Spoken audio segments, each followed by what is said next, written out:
So there's lots of information out there about the number one thing that you need to repair your marriage.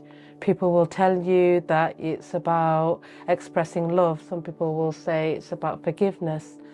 But in all my years, the number one thing before any hack, any advice, any, do this and then this will improve your relationship, is a willingness to do it.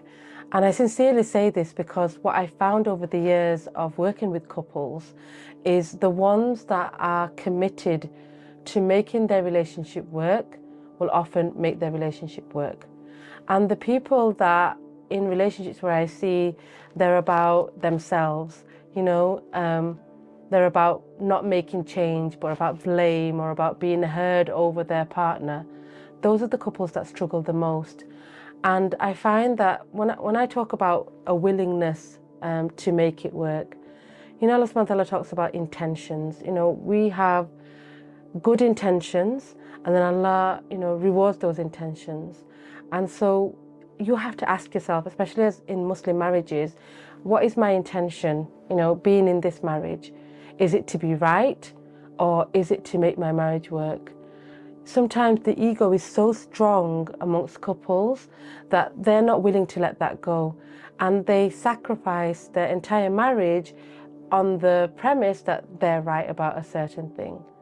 I find that also this idea of willingness is an ability to say, I probably am doing some things that are contributing to this marriage in a negative way.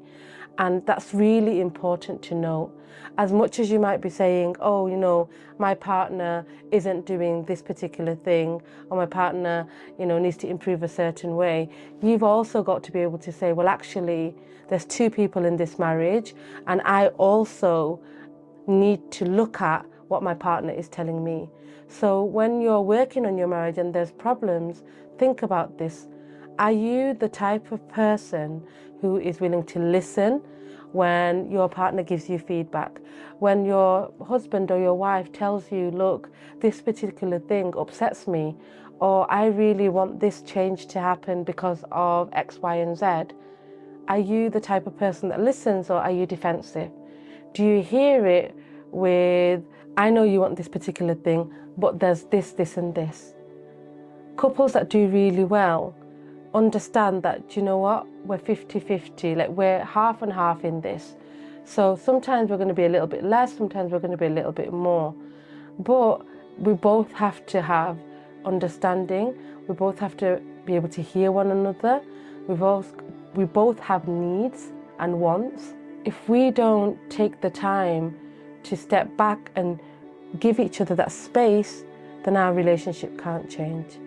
So yes, for me, the number one thing to change your marriage and to change that trajectory of it being a successful marriage and making it, a happy one, is a willingness to want that.